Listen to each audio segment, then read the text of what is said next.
In this video, I will show you exactly how to trim your video clips using the Creative Cut tools in Adobe Express.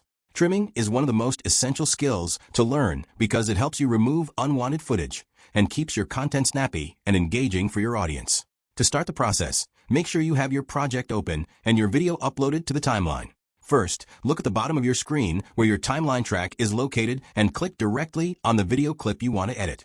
Once the clip is selected, look over to the left side of your screen at the Properties panel. You will see several options there, but you want to find and click on the icon labeled Trim Video.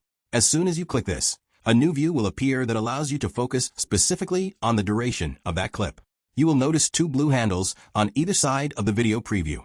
To change where your video begins, simply click and drag the left blue handle to the right until you reach your desired starting point. If you want to shorten the end of your video, grab the right blue handle and drag it toward the left until the extra footage is gone. You can preview the changes in real time to make sure you have captured the perfect moment.